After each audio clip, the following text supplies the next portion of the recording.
Okay, hey, I've got my coffee. I'm on my way to our first job site. It's in the morning. Everything is good. Good morning. And you may be watching this in the afternoon, the evening, the middle of the night. Wherever you are, whatever time it is, I pray all is well with you. So, my name is Glenn Tobias, if you've never seen any of my stuff before. And I talk a lot about kind of three things, I guess, two being a branch of each other, but sort of three things. I like to talk about men and being fathers, and I like to talk about men and being leaders. Leadership in general, I guess, is a topic of mine. So today, that's what we're going to talk about, leadership. I want you to know there's such a thing as a leadership pressure, and there's even kind of a gauge that you can measure that pressure with. I'm in my work van, so I apologize if you hear some rattles and vibrations and buzzing. It's an old van. Excuse me. So, nature hates a vacuum. This is the reason that you can measure you can detect a perfect horizontal line across an uneven terrain with a clear piece of tubing and some water. All right, we've all seen that, right? Because the same amount of pressure, equalized pressure, is pushing down on that water. Comes to the exact same height on both sides.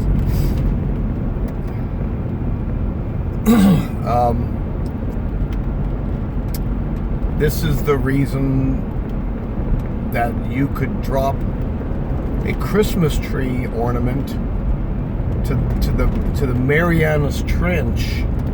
Did I try? Let's try that again. To the bottom of the Marianas Trench. Say that correctly. 10 times fast. And that bulb wouldn't break if you could both monitor the pressure, the external pressure, and pump the equal amount of pressure into that bulb at the same time. You could drop that bulb all the way down to the bottom of the ocean and it wouldn't break. It's because nature hates a vacuum. It's always trying to equalize equalize pressure.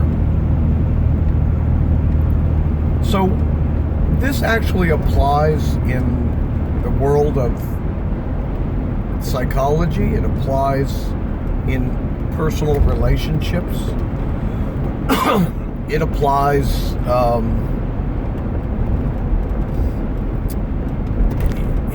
it applies in the spiritual world. Did I say that already? I just did again if I did. The concept of pressure imbalances. Leadership is so important because when there is none, or when there is, well, you know what, let me put it this way. When you're dealing with a group of human beings, there is never, for any extended period of time, there is never any leadership void. There's not. If you really give that some thought, you'll see that that's true. I'm telling you the truth. There's never any leadership void. There's always some influence that will step in wherever a leader is not taking leadership or wherever a leader is absent. Some kind of influence will take the place of that other leader. It's an absolute consistent truth. So what happens is there can be competing interests in leading a group. One person or one faction of persons may believe that the leadership of the group is supposed to move in one direction, and so they want to lead that way. Another faction or individual thinks that the group is supposed to go another direction, and so they want to lead that way. Let me make it through this little traffic snafu here. All right. Crazy. Live in the Northern Virginia area, not too far from DC, so traffic is always an interesting competing demand in your day. Now when you are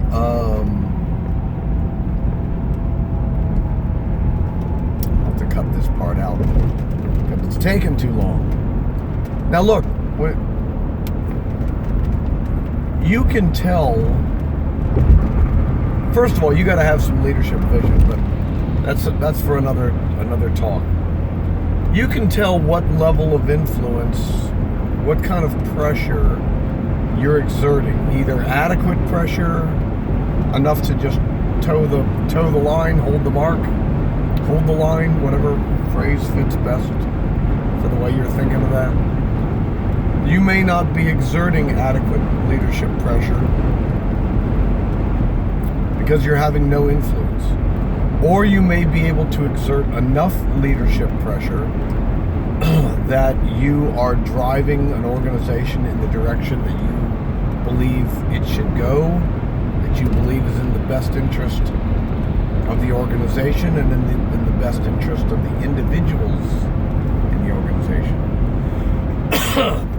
Pardon me. So, some examples.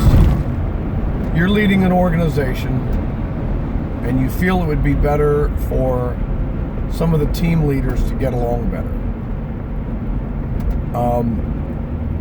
But they don't see the value in that. They're not they still bicker and want one another to be fired and all those things. You have to learn more about how to be a leader and a team builder in order to get those people working together. And I will tell you, very, very often, you may come down to saying you have to kind of sacrifice yourself to get that going. But that's another conversation for another day as well. Excuse me. Usually when you do that, when you sacrifice yourself in a situation like that, done properly, you normally will come back stronger than ever. You will be resurrected in another body and you will be more powerful than you were in the first place. But sticking with the leadership principles here of pressure. So the idea is, let's take that example again. You're trying to get some leaders, team leaders in your group to work better together. And in so doing, you're finding that you're kind of being ignored. They're continuing to bicker. They don't see any value in following the lead that, the suggestions you're making. You get the point. You're not exerting enough influence pressure. Influence pressure doesn't necessarily, folks, mean that you're hollering and screaming, or that you're banging your fist on the table, or that you're asserting yourself and being demanding of people. That's not leadership or influence pressure necessarily. Influence pressure is when you can get people to do the things that you think are in their best interest, whether they want to do them right then or not. That's influence pressure. Now, next level up of influence pressure is you might have enough pressure. Ooh, sorry about that bouncing. That'll make you queasy, won't it? You might have enough pressure to make people feel like they need to, they'll behave, but when you want to get them to that next level, you're able to kind of control people from fighting, but you're not really able to get that organization up to another level. You've got enough pressure to kind of just hold things where they should be, but you don't really have enough pressure to move things in another direction. You're just isometric. You're just holding off.